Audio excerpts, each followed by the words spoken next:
നാളിതുവരെ ഏതെങ്കിലും ഒരു തീവ്രവാദ പ്രവർത്തനങ്ങൾക്ക് പിടിക്കപ്പെട്ടതായിട്ടോ അങ്ങനെ യാതൊരുവിധ തെളിവുകളും ഇതുവരെ ഇന്ത്യ ഗവൺമെന്റ് തന്നെ ഇതുവരെ ഒന്നും പറഞ്ഞിട്ടില്ല, ആരോപിച്ചിട്ടില്ല. അതുപോലെ ബാബരി മസ്ജിദ് തകർത്തപ്പോൾ പോലും ജമാഅത്തിനെ നിരോധിച്ചിട്ട് സുപ്രീം കോടതി ഇവരിവിടെ പ്രവർത്തിക്കാൻ യോജിച്ച സംഘടനയാണെന്ന് വിധി എഴുതി ചെയ്തിട്ടുള്ളത്. അപ്പൊ ആ നിലക്ക് അതിനെപ്പറ്റി എന്താണ് പറയാനുള്ളത്? ഇന്ത്യ രാജ്യത്ത് RSSന് സുഗമമായി പ്രവർത്തിക്കാൻ അനുവാദം കൊടുത്തു എന്നുള്ളത് കൊണ്ട് RSS ഒരു തീവ്രവാദ സംഘമല്ലാതാകുമോ?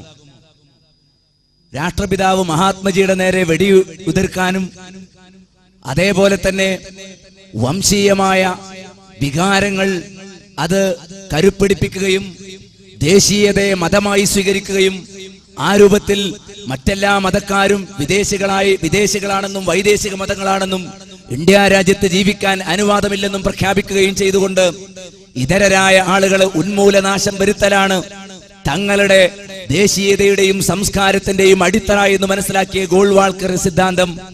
ആ സിദ്ധാന്തത്തെ അടിസ്ഥാന ആദർശമായി സ്വീകരിച്ച RSS ഇന്ത്യ രാജ്യത്ത് ഇപ്പോഴും സ്വതന്ത്രമായി പ്രവർത്തിച്ചു കൊണ്ടിരിക്കുന്നു. അതുകൊണ്ട് നമുക്ക് RSS ഒരു തീവ്രവാദ സംഘമല്ല എന്ന് പറയാൻ കഴിയുമോ?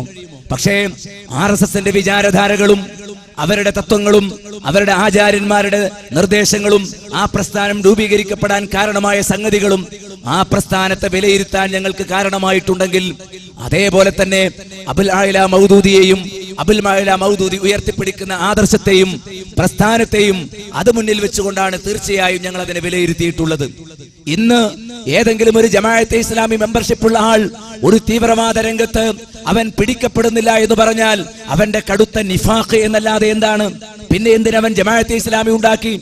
അള്ളാഹുവിന്റെ ഭൂമിയിൽ അള്ളാഹുവിന്റെ ഭരണം തന്നെ ഏത് വിധേനയും അത് സ്ഥാപിക്കലാണ് ഒരു മുസൽമാന്റെ ഒന്നാമത്തെ ഡ്യൂട്ടിയെങ്കിൽ അതിന് തയ്യാറാകാതെ മാറി നിൽക്കുന്ന ആളുകൾക്ക് നിഫാഖ് എന്നത് എന്റെ വാദമല്ല. ആവശ്യമാണെങ്കിൽ അബുൽ ആല മൗദൂദിയുടെ ആ വാചകം ഞാൻ നിങ്ങളെ വായിച്ചു കേൾപ്പിക്കാം. ഒരു വാചകം മാത്രമാണ് ആ വിഷയത്തിൽ പ്രത്യേകമായി പറയാനുള്ളത്. അബുൽ ആല മൗദൂദി പറയുന്നത് കേൾക്കൂ. അവരെ സംബന്ധിച്ചിടത്തോളം അദ്ദേഹം പറയുന്നു, ഇന്ന് ഈ ജമാഅത്തിൽ നിർഭാഗ്യവശാൽ അനാശാസ്യമായ ഒരു പ്രവണത മുഴച്ചു കാണുന്നുണ്ട്. ജമാഅത്തെ ഇസ്ലാമിയെ പറ്റി മൗദൂദി പറയാണ്, ഇന്ന് ഈ ജമാഅത്തിൽ നിർഭാഗ്യവശാൽ അനാശാസ്യമായ ഒരു പ്രവണത മുഴച്ചു കാണുന്നുണ്ട്. മുമ്പ് കാലത്ത് നാം അകന്നുപോകുന്ന ഭൗതിക താല്പര്യങ്ങളിലേക്ക് ഇപ്പോൾ അടുക്കുവാനുള്ള ഒരു പ്രവണത, അനിസ്ലാമിക വ്യവസ്ഥിതിയിൽ ഉദ്യോഗത്തിനും അന്യായ മാർഗേണയുള്ള സമ്പാദനത്തിനും നമ്മളിൽ ചിലർ വെമ്പൽ കൊള്ളുകയാണ്. ഇസ്ലാമിൽ നിന്ന് നാം തിരിച്ചു പോകുന്നു എന്നാണ് ഇതിന്റെ അർത്ഥം, മറ്റൊന്നുമല്ല. ഈ പ്രവണത ഒരിക്കലും വളർന്നുകൂടാ.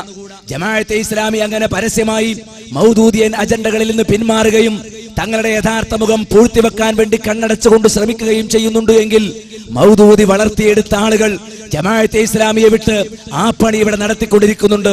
ഞങ്ങൾ മൗദൂദി ഉണ്ടാക്കിയ ജമാഅത്തെ ഇസ്ലാമിയാണ് വിമർശിക്കുന്നത്, അല്ലാതെ പ്രാണനില്ലാതെ ഒരു 20% ജീവനുമായി പിടച്ചുകൊണ്ടിരിക്കുന്ന കേരളത്തിലെ ഇന്ത്യയിലെ ജമാഅത്തെ ഇസ്ലാമിയെ അല്ല ഇവിടെ ഇപ്പോൾ ഞങ്ങൾ വെച്ചിരിക്കുന്നത്. നേരെ മറിച്ച് മൗദൂദി ആവിഷ്കരിച്ച ആദർശത്തെക്കുറിച്ചും ഹുക്കൂമത്തെ ഇലാഹിയുടെ പേരിൽ ഇസ്ലാമിന്റെ സാങ്കേതിക ശബ്ദങ്ങളെ അദ്ദേഹം വളച്ചൊടിച്ചതിനെ കുറിച്ചും ഞങ്ങൾ പ്രമാണബദ്ധമായി ബോധ്യപ്പെടുത്തിയ കാര്യങ്ങളിൽ ഞങ്ങൾക്ക് പിഴവ് പറ്റിയിട്ടുണ്ടെങ്കിൽ അത് സൂചിപ്പിക്കുകയാണ് ചോദ്യകർത്താക്കൾ. മൗദൂദിയുടെ ആശയത്തിൽ വല്ല ന്യായവുമുണ്ട് എന്ന് കരുതുന്നവരാണെങ്കിൽ ആ വിഷയത്തിൽ ചെയ്യേണ്ടത് എന്ന് പ്രത്യേകമായി ഓർമ്മിപ്പിക്കുകയാണ്. ഇങ്ങനെ ഏതൊക്കെ നിങ്ങൾ മാർക്സിസം എടുക്കും, അവർ കടന്നു വന്ന ഒരു കാലഘട്ടമുണ്ടായിരുന്നു അല്ലേ? മാർഗം നോക്കാതെ ഏത് വിധേനയും പ്രവർത്തിച്ചുകൊണ്ട് കൂട്ടക്കുരുതികൾ നടത്തിപ്പോന്ന ഒരു കാലഘട്ടം അവർക്കുണ്ടായിരുന്നു. ഇന്ന് അധികാരത്തിന്റെ സുഖഫലങ്ങൾ അറിയുകയും മതരംഗത്തുള്ള ആളുകളെ പോലും തങ്ങൾ അംഗീകരിക്കുന്നുണ്ട് എന്ന് പറഞ്ഞുകൊണ്ട് തികഞ്ഞ യുക്തിവാദ ചിന്തയുമായി കടന്നു വരുന്നവർ ഇപ്പോഴുണ്ടെങ്കിൽ അതിന്റെ അർത്ഥം അവരുടെ അടിസ്ഥാന തത്വങ്ങളിൽ തീവ്ര ചിന്തയില്ല എന്നാണ് നാം മനസ്സിലാക്കേണ്ടത്. നിങ്ങൾ എന്തുകൊണ്ട് ഇസ്തിരിയിട്ട് നടക്കുന്നു? എന്തുകൊണ്ട് നിങ്ങൾ മൗദൂദിയെ തള്ളുന്നു? ആ ചോദ്യം ചോദിക്കാൻ നിങ്ങൾക്ക് സാധിച്ചത് തന്നെ ഇസ്ലാഹി പ്രസ്ഥാനം ഇവിടെ ഉള്ളത് കൊണ്ടാണ്, സലഫി ചലനങ്ങൾ ഇവിടെ ഉള്ളത് കൊണ്ടാണ്. ചെറുപ്പക്കാരായ ആളുകൾ നിങ്ങളുടെ വിളികേട്ട് സെമിയെ പോലെയുള്ള ആ ഒരു നിലവാരത്തിൽ പക്വതയുള്ള പണ്ഡിതന്മാരുടെ നേതൃത്വമില്ലാതെ തോന്നിയതുപോലെ ഈ വർഗീയ വിഷം വമിക്കുന്ന വാചകങ്ങളും പോസ്റ്ററുകളും പ്രവർത്തനങ്ങളും തീവ്രവാദ ടീമുകളുമായി പല പേരുകളിൽ ഇന്ത്യ രാജ്യത്ത് പ്രവർത്തിച്ചു നടന്നുകൊണ്ടിരിക്കുമ്പോൾ അതിന് കാരണക്കാരനായത് അബുൽ അഅ്ല മൗദൂദിയാണെങ്കിൽ അത്തരം സംഘങ്ങളിലേക്ക് കൂടുതൽ ചെറുപ്പക്കാർ വരുന്നതിനെ തടയാൻ ഇന്ത്യ രാജ്യത്തുള്ള ഏതാണ്ട് എല്ലാ മുസ്ലിം സംഘങ്ങളും അവരുടേതായ പങ്ക് നിർവഹിച്ചിട്ടുണ്ട്. അതിൽ കേരളത്തിൽ 1-ാം സ്ഥാനത്ത് മുജാഹിദ് പ്രസ്ഥാനമാണ്. ആ പ്രസ്ഥാനത്തിന്റെ ഈ വ്യക്തമായ തുറന്നുകാട്ടലുകൾ പ്രത്യക്ഷമായി ആ തീവ്രവാദത്തിന്റെ വേദിയിൽ കയറി നിൽക്കാൻ ജമാഅത്തെ ഇസ്ലാമിക്ക് തടസ്സമായി എന്നത് ജമാഅത്തെ ഇസ്ലാമി തീവ്രവാദത്തിന്റെ വഴിയിലാണ് എന്നതിനെതിരാകുമോ? ഇനി കാശ്മീർ ജമാഅത്തെ ഇസ്ലാമി വ്യക്തമാക്കട്ടെ. കാശ്മീർ ജമാഅത്തെ ഇസ്ലാമിക്ക് ഇന്ത്യൻ ജമാഅത്തെ ഇസ്ലാമിയുമായി ആദർശത്തിൽ ബന്ധമില്ലെന്ന് അവർ പറയട്ടെ. നയങ്ങളിൽ ഞങ്ങൾ പല നാട്ടിലും വ്യത്യാസമുണ്ട്. ശ്രീലങ്കയിലാകട്ടെ, ബംഗ്ലാദേശിലാകട്ടെ, അതേപോലെ തന്നെ ഇന്ത്യയിൽ ഇതാ കാശ്മീർ ജമാഅത്തെ ഇസ്ലാമി ഇവിടെ പഠിപ്പിച്ചതിന് ഞങ്ങളുമായി യോജിപ്പില്ല എന്ന് പറഞ്ഞുകൊണ്ടാണോ?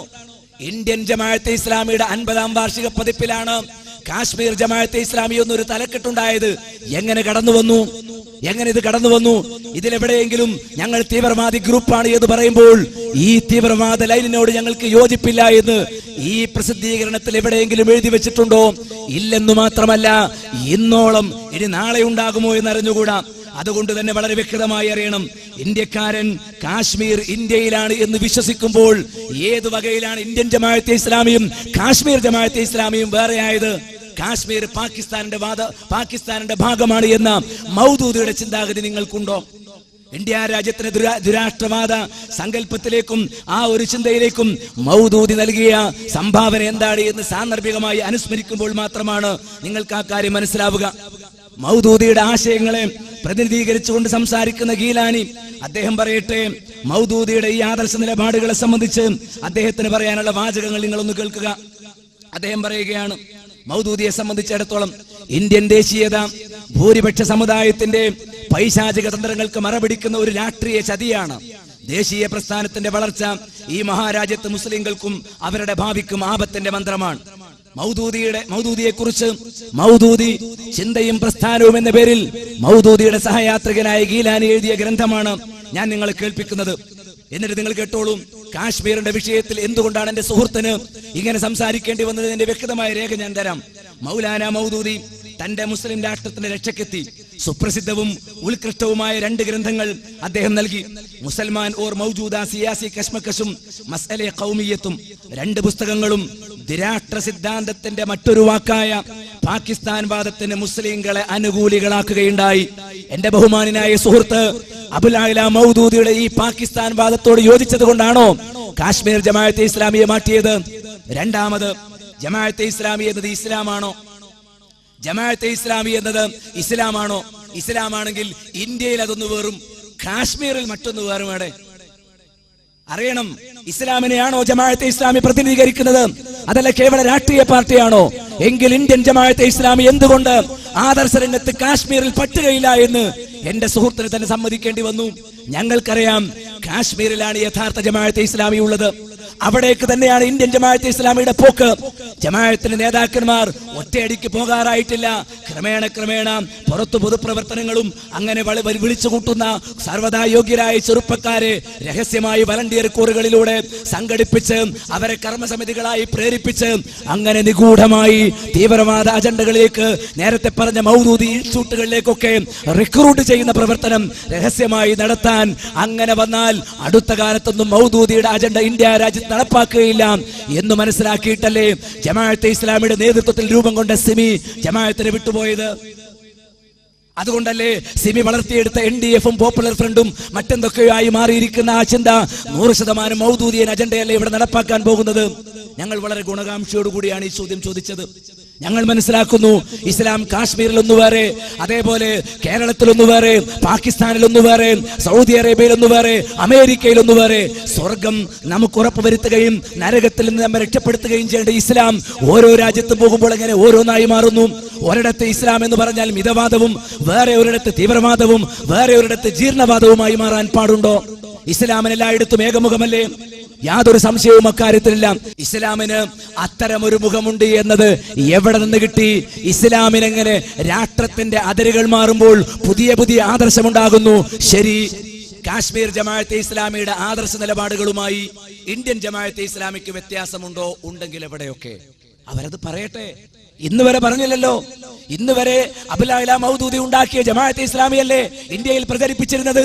ഇപ്പോൾ കാശ്മീരിൽ മൗദൂദി പറഞ്ഞ ഏത് ആദർശത്തിൽ നിന്നാണ് കാശ്മീർ ജമാഅത്തെ ഇസ്ലാമി വിട്ടുപോയത് എന്ന് പറയട്ടെ.